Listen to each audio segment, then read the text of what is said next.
Morning, everybody. How you doing? Sammy, United People's TV. I knew that this show was going to be an interesting show after Ruben Amorim's comments yesterday. I did not think they would be a show straight after David Ornstein has confirmed that Ruben Amorim has been sacked and that Darren Fletcher. I'm reading this news at the exact same time that you are reading this news. I'm going to run through the announcement. I'm going to run through what's been said. And I'm going to try and pick this apart.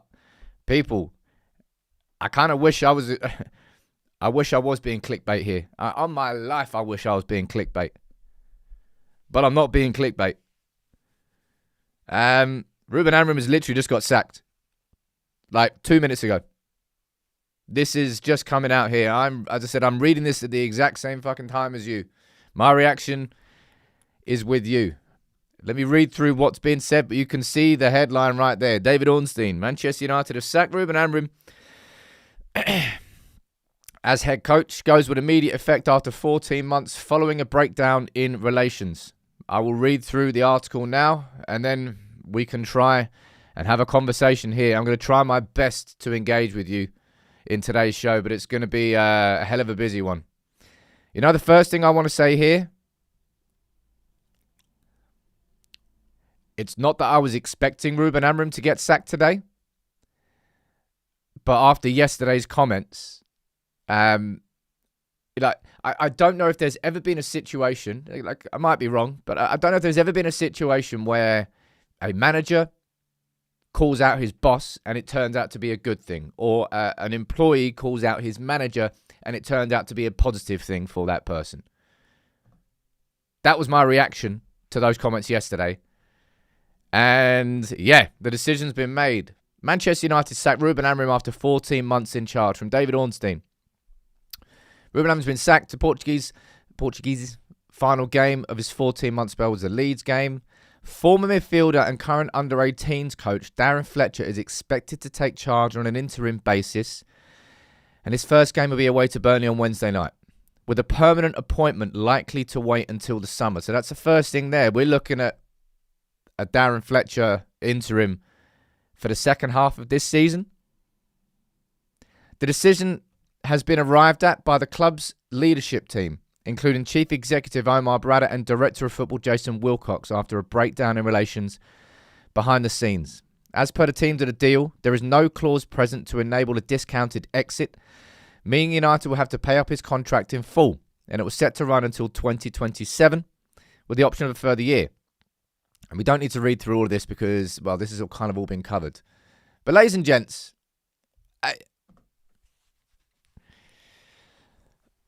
mate, my football club, man. Oh. Can anybody argue about Ruben being sacked when it comes to the overall results since he's come in? I don't really think anybody can. I don't know what his percentage is as a boss. I think it's like 38%.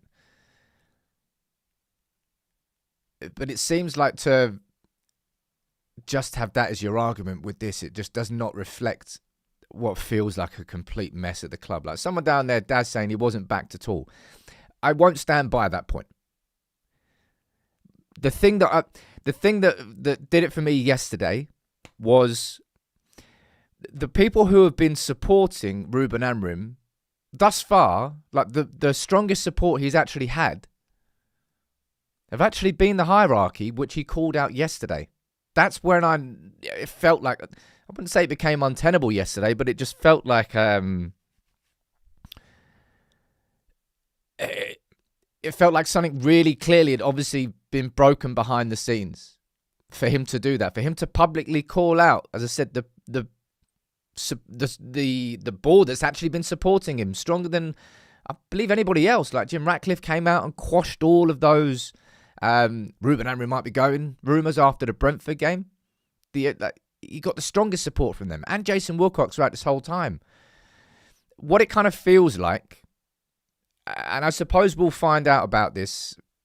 Hey, look, expect the swathe of articles that are going to come out in the next few days from Laurie Whitwell and the inside story of what happened, and I'm sure we're going to find out far more. But it clearly feels like instructions did come from above with Ruben Amorim in terms of how he should be playing as manager and the systems maybe that should be used. Because for him to come out yesterday and I'll be honest, like that interview yesterday, the post-match press conference was really strange. For him to keep reiterating that he's here to be manager of Manchester United and to not be head coach. Literally, the job title was head coach when he came in. I think it kind of fucking mate, this football club, man. This football club. I think I went on record to say, like, I don't really know what I'm going to do. I really don't know what I'm going to do if it doesn't work out Ruben Amorim. And I'll stand by that point. Like, we're looking at a manager who just ticked so many boxes when he came in. Was the three at the back system something that I felt was fundamentally Man United? I'll be like, you talk about the identity of Manchester United. Like, don't come at me with a formation. Like, the identity of Manchester United is linked to sort of, well, it's not linked to three at the back or four at the back or five at the back. I don't know what Manchester United is anymore. Full disclosure. Like, I'm going to go down and read some of your comments here because I'm kind of waffling myself. But as I said, this news has come out at the exact same time as I came live here. There's a couple of super chats. I'll read these out. Saying Captain T1 saying Amorim should have left with his head held high, but he didn't need to go. My opinion, yes, that's okay to say no agendas. He just wasn't the guy. Xavi or Southgate? I'm not answering that one. Well, I can actually. Neither. There you go. That was a quick question and a quick answer. Let's spend midfield money on sacking Ruben. Let's spend midfielder money on sacking Ruben, says Ant. Mate.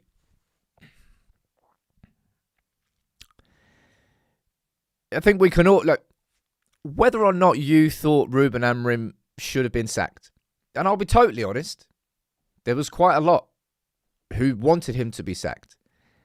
One thing we can all agree on here, is we don't really have confidence. We do not have confidence that all of a sudden, the problems are now fixed. We're going to all of a sudden play four at the back. Oh, wow. United are going to win 7 games in a row. It'd be nice if we did.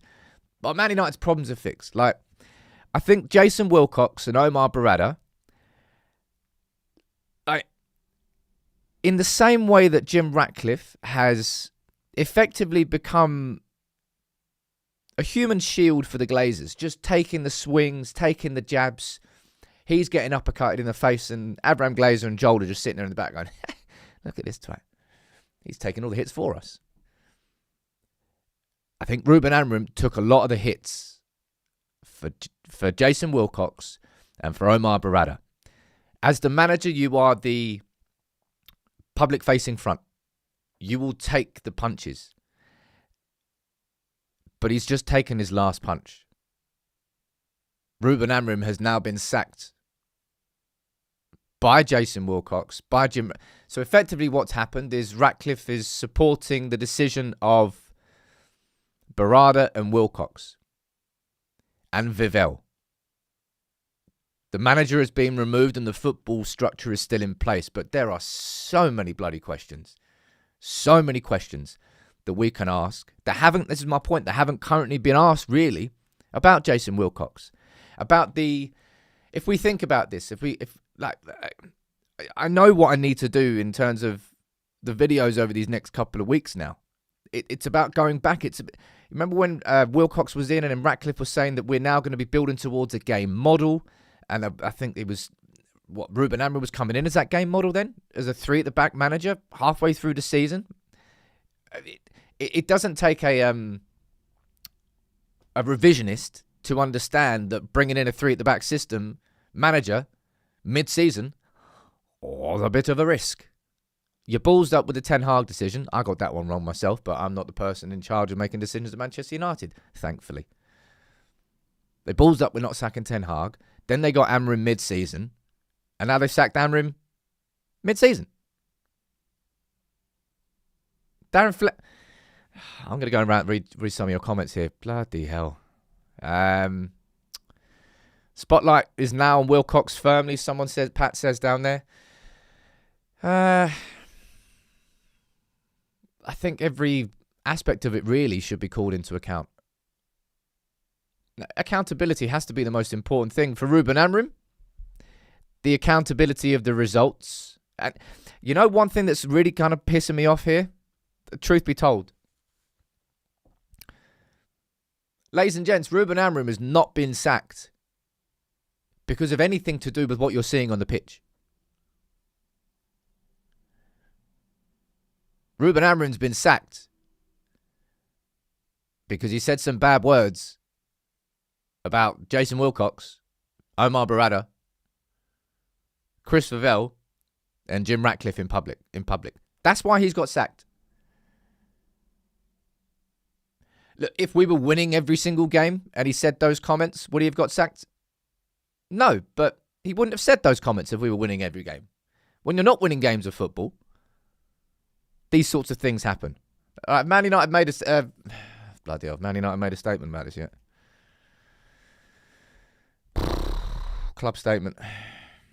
Right. Oh, God. I knew this was going to be a busy or bad week, but I did not expect this. Not today. Right. Ruben Amorim has departed his role as head coach of Manchester United. Ruben was appointed in November 2024, led the team to Europa League final. Don't talk to me about that. United sitting sixth in the Prem. The club's leadership has reluctantly made the decision that it is the right time to make a change. We'll give the team the best opportunity of the highest possible Premier League finish. The club would like to thank Ruben for his contribution and wishes him well for the future. Darren Fletcher will take charge. Mate.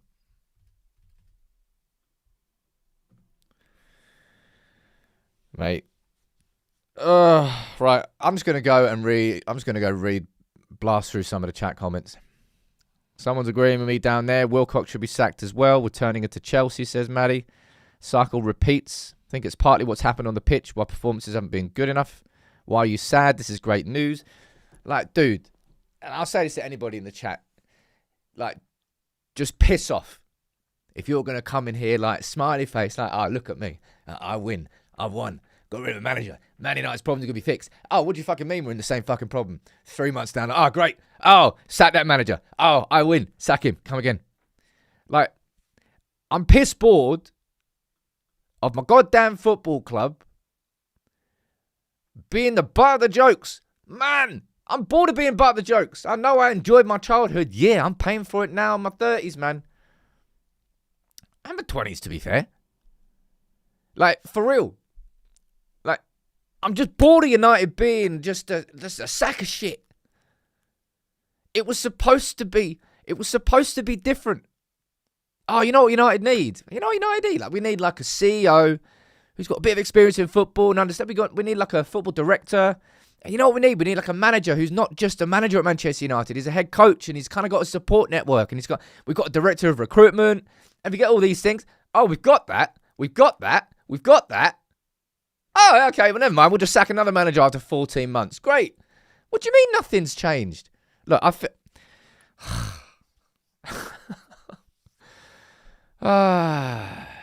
what's the point of not getting rid of him after a 15th place finish? And now that we're 6th, we're close to a Champions League spot. Create disruption mid-season. Dude, it's because disruption has happened above him. That's what I'm telling you. Like, he's got sacked because he's called out his managers in public. He's called out his bosses. He's felt undermined by whatever has gone on behind the scenes. He's felt undermined in his ability to be the person standing in the dugout at the side of the pitch. That's why Ruben spoke how he did after the Leagues game. And because he did that, boom, he's got his legs chopped off the next morning. But yeah, I'm just going to keep saying, like, any United fans coming in here with a smile on your face, like, honestly, man, I just want to slap you. I really do. Not because I'm sitting here like a Ruben Amorim fanboy. Like, Ruben Amorim, when he came in, I'm not even going to go back to, like, hope is a hell of a drug, man. When I did everything, all the research that I did, everything that I did on Ruben Amorim, it wasn't baseless in any way, shape, or form. But Manchester United is a hell of a place. Manchester United is like, can someone tell me how you fix this damn club? For real, I'm listening. Right, there's a couple of super chats. I'll read some more out. Happy New Year to you as well, Yusuf. Manager merry-go-round begins again. Ownership's a joke. The accountability is going to have to come to them, man. Wilcox. I'm not here saying that, like, sort of, Wilcox needs to be next, and all of a sudden getting a new sporting director will fix things. Like, I'm just not of that impression. But if accountability goes towards Ruben Amorim and what we saw there, then accountability has to go further than that. And I spoke about the communication at the start when Ineos came in. You remember when it was like Brailsford and Ratcliffe, and they met all staff, and then they spoke to Andy Burnham, and it felt like communication was kind of opening up a little bit. I don't think that's really been the case since. Like, Jason Wilcox only sort of popped his head above the precipice when I think we won 3 in a row, and he did a little interview at Carrington. So it's like picking and choosing. You can't pick and choose. But will communication change things? I don't know. I'm a bit speechless. I'm a bit lost. Dan Ashworth coming back. Well, I'll tell you what, Dan Ashworth is sitting pretty right now. Because when Ruben Amorim came in, I believe he voiced concern. Well, to be fair, I don't think Dan Ashworth wanted United to keep Ten Hag, so I wouldn't exactly say he's completely sitting pretty. But he voiced concerns, and so did Jason Wilcox, by the way. Voiced concerns about bringing in a 3 at the back manager mid-season. Mate, United, man. Would it have been... here comes a hypothetical, I suppose. Could it have been different with Ruben Amorim if the club was decisive enough to sack Ten Hag after the FA Cup final and Ruben Amorim came in mid-season? Not mid-season, sorry. Came in the summer rather than mid-season. Judging by what's happened with the 3 at the back at Manchester United, I'm not sure. Because could we have had a different summer? Yeah, maybe. Could we have signed wing-backs? Maybe. The way that it's gone for... If we're being honest here, right? And we're trying to have a full chat as a community. Ruben Amorim didn't do good enough in terms of the results at Manchester United. From what happened last season and the suffering, the good times coming, the good times never really came. I think he won 2 in a row in the Premier League 1 time at Manchester United. I mean, that's not good enough. And it took until the Newcastle and the Villa games. It was after that Brentford game where I said I lost faith in his ability to create momentum. The reason I said that is because I didn't think there was any sort of change coming from anywhere. And then Sonny Lamont came in against Sunderland. Then we switched. We played a little bit more direct. It worked. Liverpool, we had a set game plan. Win those second balls. Flick-ons from Šeško. Compete for the second. We won. We won at Anfield, first time in 10 years. Probably the best result that happened under Ruben Amorim. We switched a bit, but then we kind of went back to where we were. It wasn't working again. And then we played Villa. And that surprised me. We played 3 in the middle. Those stories came out from Laurie Whitwell, which were completely accurate, that United has sort of chopped and changed a little bit in training. And we played a little bit better. Look, I know we lost against Villa, but we were the better team there. We played against Newcastle at Old Trafford and we switched to a straight up 4 at the back system. Dorgu was playing right wing. Caught us all by surprise. He changed. What happened? The next game, and I actually think once all this information comes out, I actually think this is where the crunch point happened. It was that Newcastle and Wolves game. We went 4 at the back against Newcastle, and then we went back to the 5 at the back against Wolves at Old Trafford. What happened? We drew against Wolves and gave them their first point since October. Something like that. Obviously, they've won since because we gave them a bit of impetus. They played all right at Anfield, but we gave them the draw. They then went and spanked West Ham. I think Ruben Amorim was spoken to after that game. And this is you call this a conspiracy theory if you want. I'm just trying to piece together. Something's happened. I say something's happened. Ruben Amorim's been fucking sacked. It feels like after that Newcastle game and after that Wolves game, he was probably spoken to about the system. And the fact that he went to a back three, a back five again after with the Wolves game, despite the fact that we won with the back four against Newcastle, I think that was part of it. Right, this is all breaking news, man. I'm trying to cover everything together. It's not what I was expecting in today's show. I'll be completely honest. Right. What's that? Oh, mate, if I see anything to do with Garnacho's name, I'm going to headbutt the screen. Get fucked, you little twat. Sorry, I'm swearing. I know. James Ducker, what's being said here? United sources say the Old Trafford hierarchy have not seen enough signs of evolution or progress to warrant Amorim staying in the role and play down the idea of power struggles or ultimatums. All right, lads. Who are you kidding? After every result that's happened under Ruben Amorim, right? Do I need to repeat them all? Sorry, I will. I'll just talk about the Everton game or the West Ham game or the Wolves game or the Brentford game or anything before that. But no, you know what it was? You know the game that did it? Was getting a half-decent point at Ellen Road. That's the straw that broke the camel's back. I mean, come on, man. Who are you lying to? I'm not saying that there wasn't enough signs of evolution or progress, right? But you're kidding me if I'm going to believe that after that Leeds game. That's not the reason it's happened. There's no way I'm ever going to believe that. That's a little bit of damage control for Manchester United to stop the suggestions that, I don't know. No, he didn't fall out with anybody. Give over, man. Who are you kidding? Oh. Like, I had a whole show set up here, a whole conversation we were having today. Because in isolation, I know you can't isolate these things now, but in isolation, that result was actually a decent result yesterday. It's the fact that we drew against Everton and West Ham and Bournemouth and lost against Villa all before it that made that feel bad. But Leeds were on a good run of form. It's a hostile place. It was aggressive from the first whistle. If we had more quality in that game, we would have won that game. So many situations where if it was Ahmad instead of Delo or it was Bruno instead of Casemiro, we would have had more in that game. So to try and suggest that after that result, oh, you know what? It's actually that. No, we've changed our mind now. Yeah. That's the one. No, piss off, man. Clearly,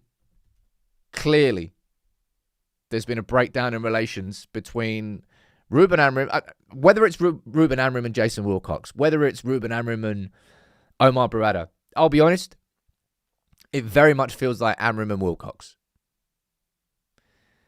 The fact that Wilcox is trying to be the director of football and Amorim feels like he's overstepping the boundary. I mean, we wanted this football structure in place. Amorim signed up as the head coach.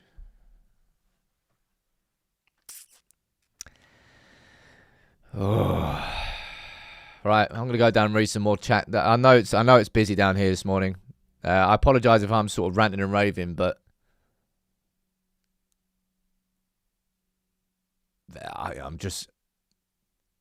it's just this football club, man. It's just this football club. You just can't sustain progress. Even if something good happens. And it feels sustainable. Like, no, it's not. You just can't trust anything at this club. You really cannot. Jace is saying pathetic excuse of a club spoke the truth and they couldn't handle it. The club's run by clowns. Jace is kind of what I said at the start of the show, bro. If you're in any job and you publicly call out somebody who's higher than you in the hierarchy, you're kind of loading the gun for them, people. Same thing with Ruben Amorim there. Same thing with anybody who does it in any job anywhere. If you call out your seniors in public, You give them the ammo. And I'll repeat what I said earlier. The thing that annoys me the most about this is the fact that Ruben Amorim hasn't been sacked. And I know that the results were a big part of it. Of course, though, if we were winning all these games, it wouldn't happen. But you also wouldn't call out your seniors in public. The thing that made Ineos pull the trigger was Ruben Amorim calling them out, rather than the results directly themselves. JC, you're saying 3 years, my arse? Oh, man. Oh. You know, at the very least, there's a Burnley game on Wednesday. We can have a result and we can kind of move on from this conversation. But we've got a hell of a 72 hours coming up, people. Let me see what you're saying down here. What's someone saying? Patrick saying, let's not kid ourselves. The team should be doing a bit better. And if you're going to talk shit about your bosses, then expect recourse. That's kind of the point I was making there, man.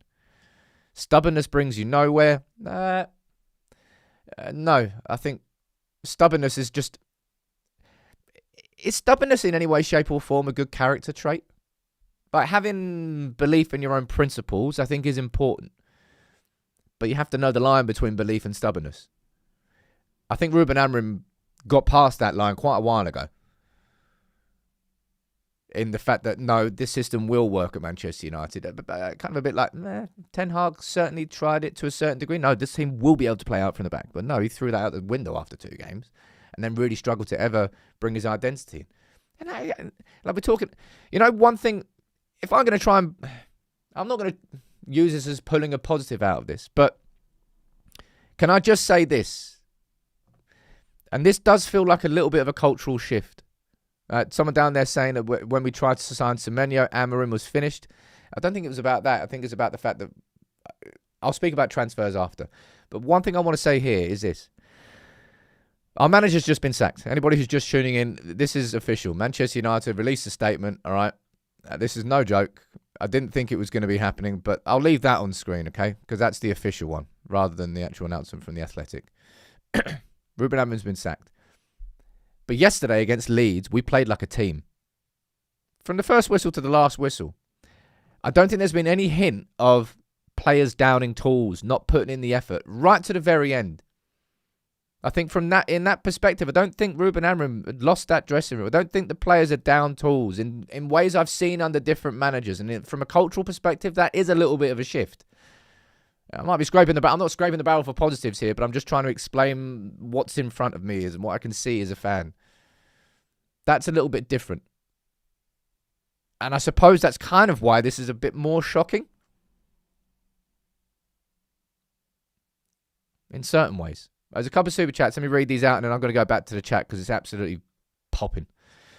What's that one there? Seamus, you're saying it's a disaster. We're a second team now. Better football for a few years. Best 3 signings since Bruno. Only a few wins off Europe. It's a disaster.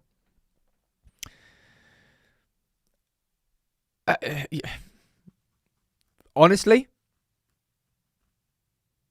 I don't think sacking Ruben Amorim makes the rest of this season a disaster. I don't think keeping or sacking Ruben Amorim makes a significant difference to where we finish this season in a negative sense. I'll speak about Darren Fletcher next. But we all know that top 5 is on. We all know that Champions League football is absolutely achievable this season. I don't think switching to Darren Fletcher takes away that achievability.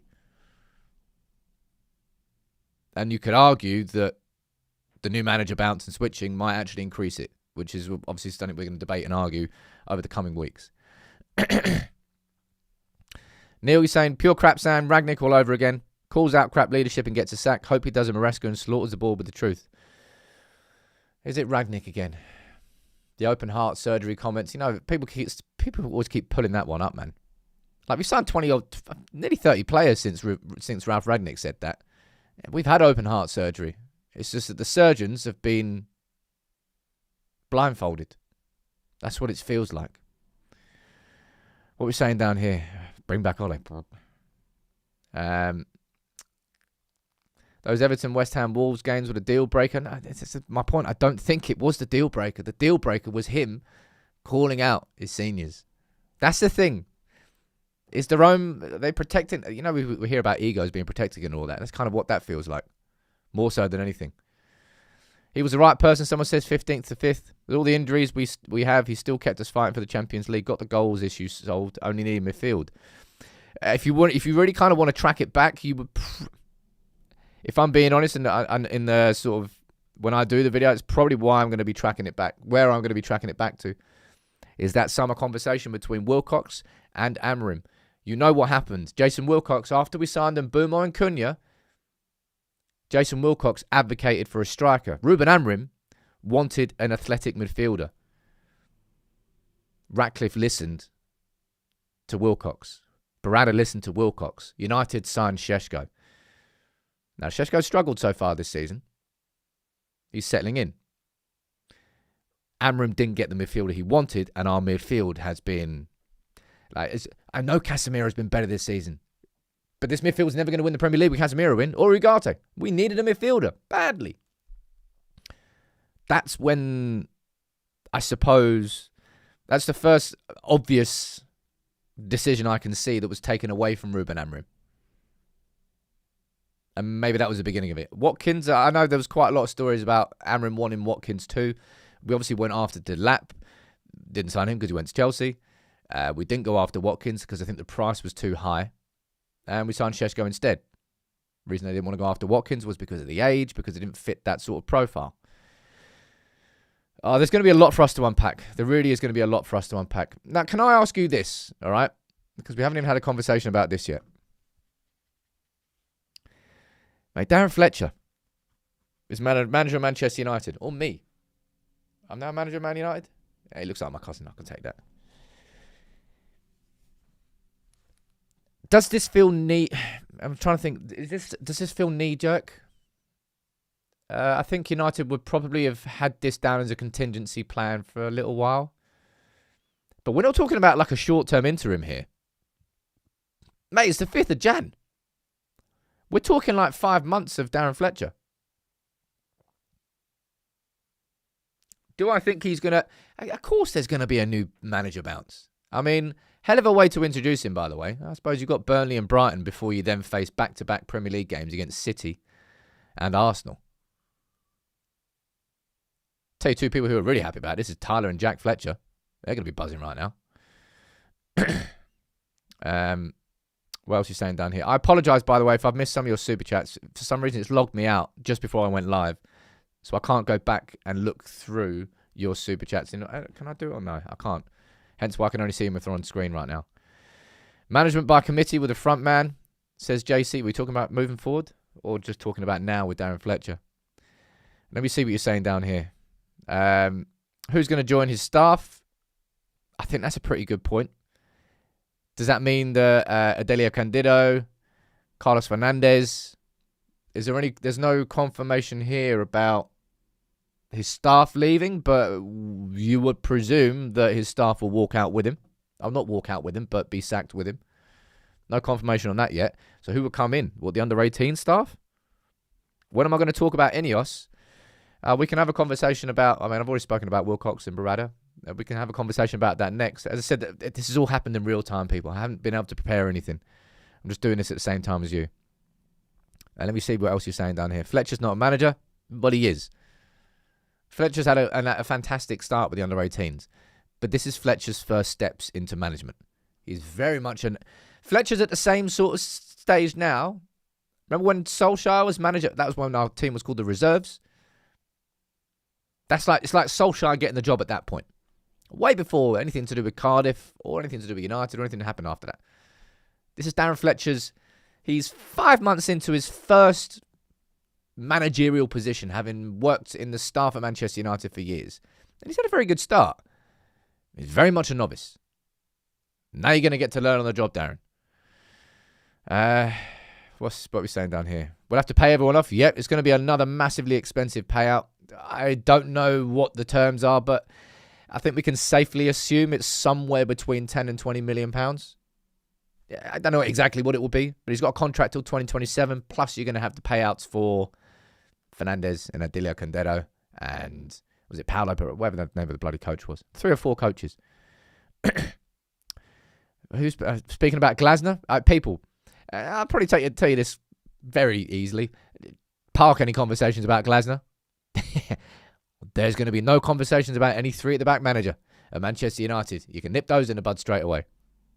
I think whoever it is going to, I'm not going to say be a traditionalist, but it's going to be a straight up 4-3-3 or a 4-2-3-1. I cannot imagine it's going to be anything else. I really can't. Someone down there, Sume, you're saying it's a circus. A hint, a hope starts to build, and then boom, back to square one. Hey, welcome to Manchester United Football Club. Deserby. Someone saying Fletcher twins for the first team. Fletcher twins are already in the first team. They've been on the bench in the last 2 to 3 consecutive games. Yeah, Cobby will probably be back soon. That's a good thing. Fletcher has no senior football experience as manager. I don't expect any bounce. I feel for everyone here. I'll be honest, there will be a bounce, man. There will be a bounce.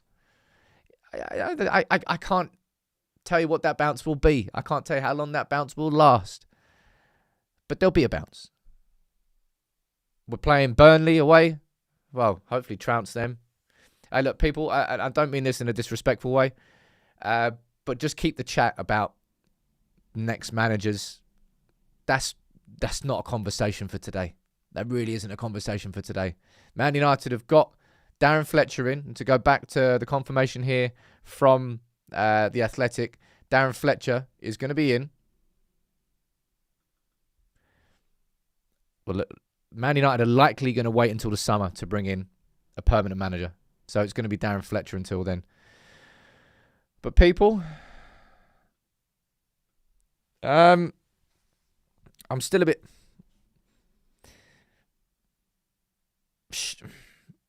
shook. I think I'm shook rather than shocked. The reason I'm saying that, am I shocked that a manager that finished 15th last season and lost the Europa League final and has only won 2 consecutive Premier League games in 14 months as Manchester United manager, am I shocked that that manager has been sacked? No. Like, you can't be shocked. Am I shook by what's happened? Yes. 14 months into Ruben Amorim, after sacking a manager mid-season, we've sacked a manager mid-season. Oh, brilliant. That's progress. Fantastic news. What happens next? We don't know.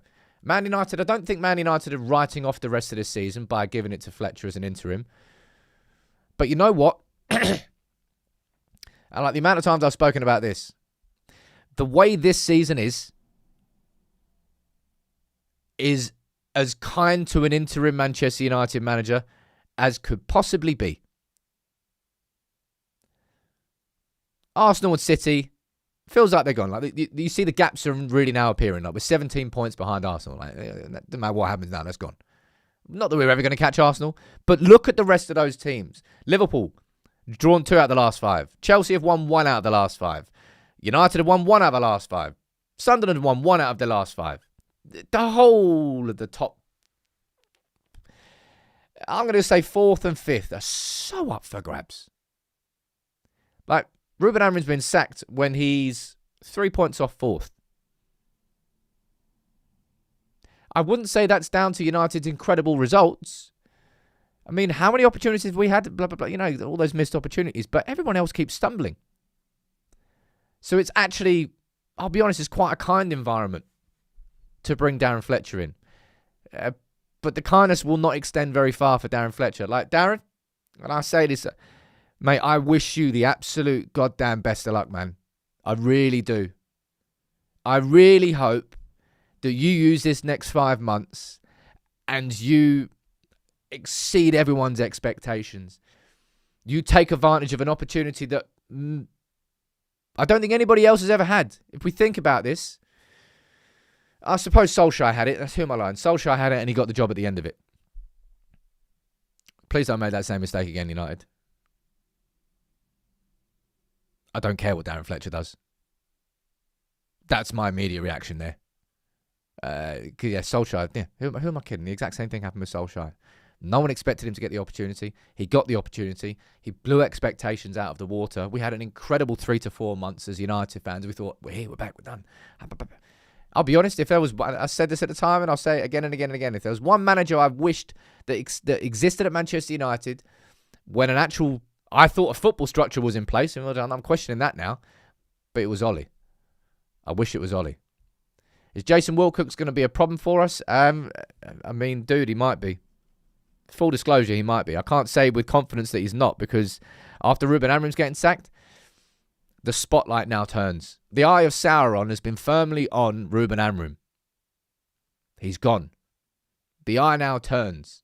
I know it might be a bit of a weird Lord of the Rings reference, but he's been the front man, and he's taken the hits. He can't take any more hits now. So now the attention turns elsewhere. And 5 months. If we've taken 5 months to find a new manager, then all the questions will just be going into the structure. And someone earlier saying, Sam, why are you not speaking about Ineos? I'm speaking about Ineos right goddamn now. I think from a financial stability perspective, I think Ineos have actually helped us a bit since they've come in. You might not like it. It might have been ugly, but that's pretty much as far as I'm going to go. Jason Wilcox. So many questions are to be asked about him as a football director, what United's actual full connected vision is, like Project 150. Like, come on, you give us grand visions, but it's easy enough to give a grand vision, but you got to follow through on it. Lots of questions to be asked about decisions that Jason Wilcox has made, decisions that the football structure has made. I think from a recruitment perspective, I think a lot's improved, and I think Chris Vavell's doing a pretty decent job there. But remember, the Daily Mail came out, and I didn't look. I might not always be first to these stories, but I won't ever fuel it from a tabloid. I will wait until things happen, and we can talk about it with accuracy and factual information. It's just the way I operate, and I'm not going to apologise for that. Everyone operates differently, but that's the difference between tabloids and others. All right, tabloids might always be first, but yeah, the twats. But the reports there suggested that, like, Chris Vavell was sending in Marco Silva comments after the Fulham game saying, well, why is our system so easily beaten? It's like, if I was Ruben Amorim, I'd be pissed off at that. Like, why on earth are you listening to a recruitment director about what's going on? Why are you listening to what Gary Neville? And this is the sort of thing, like, Ruben Amorim had some justification, but it doesn't matter what justification you have, bro. You can't call out your bosses in public. That only ends one way. And that's exactly what's happened here this morning. Who would you want to ideally get in the summer? Perry, I appreciate the super chat, dude, and I appreciate you supporting the channel. But, dude, I can't answer that question now. I think it would be absolutely foolish for me to answer that question right now. That's a process which, you try asking Ineos that question right now, they don't know the answer. We've decided that for the second half of this season, with two options, we're going with Fletcher. Because Amorim and the Wilcox position was untenable. No matter what bullshit you're hearing about, oh no, he wasn't sacked because of that. He was sacked because of performances. No, piss off, man. You're not telling me that after the Leeds game and expecting me to believe it. For real. Yeah, it is a bit of a circus. Right, let me read some more of your chats out here. How are Jason and Omar not sacked? Why Amorim? Because Amorim's a head coach. You're not going to sack the football. I mean, you could, I suppose. Imagine that. This morning, breaking news. Jason Wilcox and Omar Barada have been sacked with immediate effect. That's a random hypothetical question, but would you sit here with any more sort of confidence or happiness? I don't really know. I don't know if I would. Oh, great. So we've kept the head coach in and we've sacked the CEO and the sporting director. So what does that mean? Like, we've just got a head coach in who's now the all-powerful leader and we don't have a football structure in place? Like, I'm not sure I would be happy with that, if I'm being completely honest. I don't think there's a situation that I could have been happy with. Mistakes have clearly been made. This whole vision and connected thought process that I thought Manchester United had behind the scenes, I don't think Manchester United had behind the scenes. I think there's so many questions to be asked about Jason Wilcox. I think Omar Barada, from a CEO perspective, as I said, with the financial stability and that side of things, I think there's actually been improvements, but you can't really speak about them because of all the crapness you've been seeing elsewhere. What are you saying down here? I've taken McKenna as an interim. Like, peeps, you can come at me with different. You can speak about Carrick and you can speak about Fletcher. You can speak about McKenna. It's like different shades of interim managers. They're all interim managers, man. It's all just a case of maximising what you can immediately at Manchester United. That's what an interim manager is and what an interim manager does. They're not there for any sort of long-term... I know Kieran McKenna obviously worked with the club. He was the assistant under Jose, but Darren's been in and around Manchester United the whole way through all of this. Probably has a... How far does that insight and inside knowledge go to helping him? I don't know that. I have no idea. Oh, man. Man United, man. And anybody mentioning Maresca? For real? Are you just doing that to wind me up? I don't know. Maybe some people are. I'm not saying you can't speak about Wilcox and Brada. It's kind of the opposite. I'm saying that everybody needs to be spoken about now. What happens to Ruben Amorim's leadership group now? Yeah, I'm not really sure that's going to be lasting much longer. Let me see if anything else is being reported here.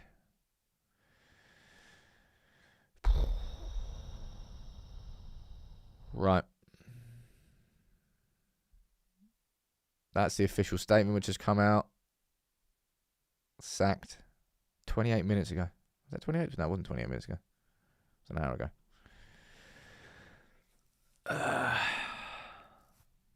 People.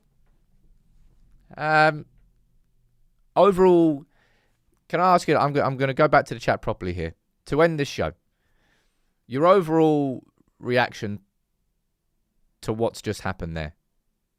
Do you feel now, in the coming weeks, do you feel that Manchester United are going to be in a better position? Do you think there's going to be an uptake, an upturn? Like, what would you as a United fan now expect in these coming weeks? I don't really think it's a case of arguing whether it was a right or a wrong decision, because it's a decision. The decision has been made. We can argue left and right about whether it was the right thing to do. But I'm asking you, like, as a United fan, what do you genuinely think we've got coming up in these next few weeks now? I'll tell you exactly what we've got coming up. We've got Burnley, we've got Brighton, we've got City, and we've got Arsenal. It's the next 4 games. But do you expect anything to be different? Let me see what you're saying. Smee, you're trying to be positive. Someone's having a go at me for being too negative. Like, it's almost like I've woken up and at 5 to 10, 5 minutes from going live, Ruben Amorim's been sacked. Yeah, my bad for being a little bit negative today. It's shocking, really. Jean, Steve, Connor, none of you really think it's going to be helping. Most of you, I'll be honest, going down there, most of you are saying you're not expecting it to be any sort of improvement. Club's a soap opera, team's broken, 4 at the back, we're finished, no chance of top 4 now, humiliation to round off the 2020s. Man, there's plenty of 2020s left. Find a cave. Yeah, can I come in there where you can? I wouldn't mind going in a cave right now. Short term, maybe. Long term, no idea. Think we go on a slide now, says Cheddar. The players back the coach more than we realise. Hey, with respect, what do you mean we're going on a slide now? When was we beat Newcastle 1-0, but we've only won in our last, I don't know how many games now. We've already been on a bit of a slide. Short-term gain, long-term loss for the rest of the season, James thinks. Doubt we reach the top 5. Yeah, Arsenal and City coming up. Draw Burnley, it goes downhill from there. Mate, I'll tell you, if Mainu randomly if Mainu is fit, and he I don't know, he could start, I suppose, but if Mainu's random, I don't know where he's completely fit for the Burnley game, I'd be like, right. So we have all just been lied to then. And he was just being completely disparate. Michael's saying, what's that Jim Ratcliffe said about knee-jerk reactions? Like, you know what it was? This right here. This gave Ineos the gun. And the ammunition. And the guide on how to use it. That's what those comments did yesterday. I'm not saying that Ineos were waiting for an excuse.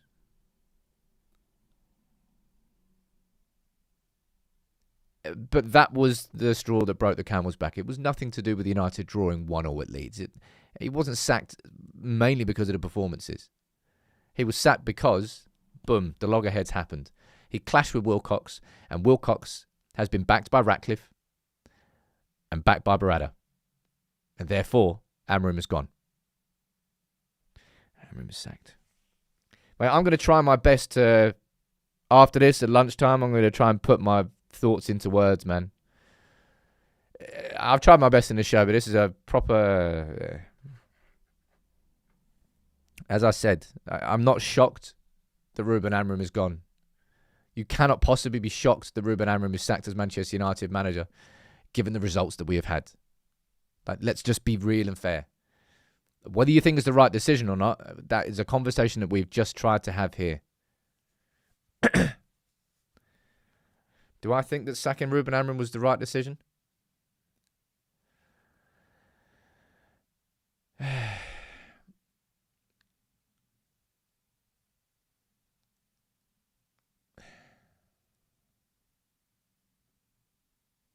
I've got so many questions to ask about Jason Wilcox, man.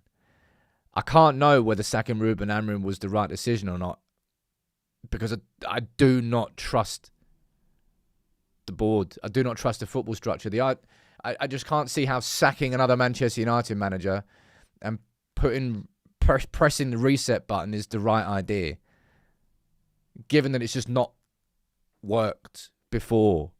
We've seen this film before, and we've been down this road before. You can't just say that in a way, that you can't ever do it again because it didn't work out before, right? But what is there to give me, as a fan, belief that this one's going to be different? That I think is the kicker. That's why I just sat there in silence trying to think about my answer. Because I'm shit scared.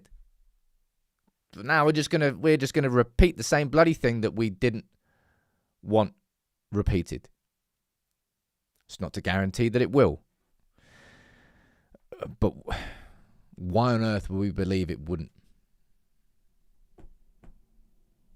Anybody who's tuned in late, I think it's fair to say you've missed a pretty busy show.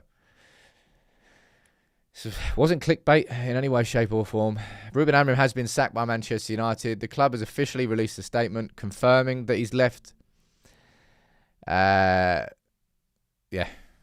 Fletcher is now the interim manager of Manchester United for the foreseeable, by the looks of it. He's going to be here until the end of the season. And then over the next few months, we're going to be discussing, looking at different managers, and we're going to be starting all over again. And look, Darren Fletcher could well have an Ole-like run, and we could have a brilliant 3 to 4 months. But I'll say this right now, and I will say this again. It come April time, we've nailed it, and look at us, we're in the top 4, but good Champions League football. Darren Fletcher shouldn't get the role full time. We cannot be blinded by anything that happens in the next 3 to 4 months, but I don't know what to say anymore. I don't know what to say. I've said this so many bloody times, kind of why I'm sitting there speechless, man. I always said I don't really know where I'd turn if it didn't work out with Ruben Amorim. It's not worked out with Ruben Amorim. And I can't come here to you now and really sort of give you an avenue. I can't explain to you things that we don't have, that if we do have, it will be better. For these all my logical reasons have gone out the window because the football structure is in place now. So much of the housework that I thought needed to be done has actually been done now. Does that mean Ruben just had to deal with that sort of dysfunction still? And Ruben still wasn't the first manager to be in a stable Manchester United working environment. I don't know. We thought it was. We found out it wasn't. Now, was that because of the 3 at the back system? Was that because of a clash of what happened in the summer transfer window? Was that because of United going after Semenyo and then Ruben Amorim being told that he then wasn't going to get any signings and he clashed? I don't know. I don't know. I don't know a lot about Manchester United anymore. I really don't. It's not a case of, Manchester United are becoming a sacking club. We lost our identity as a champion football club. I don't know what year we lost it. I can't specifically put it down to a year, like a good while ago. And we're trying to get it back. But what should feel like a connected vision behind the scenes feels like a drunken plan written on a napkin in a pub. That's what it feels like to me. That's why I can't sit here and sort of celebrate the sacking of Ruben Amorim like all of Manchester United's fucking problems are going to be fixed. Because I know they're not. I know there won't be. I know there's going to be an ugly fallout from this, including Wilcox, including Ratcliffe, including Barada, including Vivell, including everything that's happened behind the scenes. The fallout's going to be ugly. Fletcher, I'm going to finish on this because now we're talking forward. Fletcher, come on, lad. Smash it.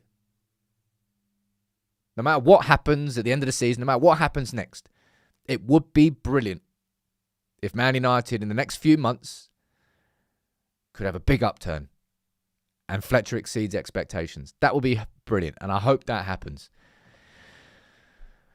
I'm going to try my best this week to bring you the videos which I suppose ask the right questions and bring the right information. It's James, you're asking whether I think Wilcox will be sacked. No, I don't think he'll be sacked, if I'm honest. Because Amorim has. And it was a clash between those two. If I thought both were being sacked, do I think both would have had the same time? I don't know. Ladies and gents, thanks for tuning in. I mean, I always knew today was going to be a mad day. I did not think that we were going to get a David Ornstein announcement that Amorim's been sacked 5 minutes before we went live. Yeah, look, Linson, I fully admitting that. I'm living in dreamland. But fuck me, I may as well live here. Because if you peek round the corner and look at the reality of Manchester United, it's burning. Still. Happy Monday though, everybody. Have a cracking week.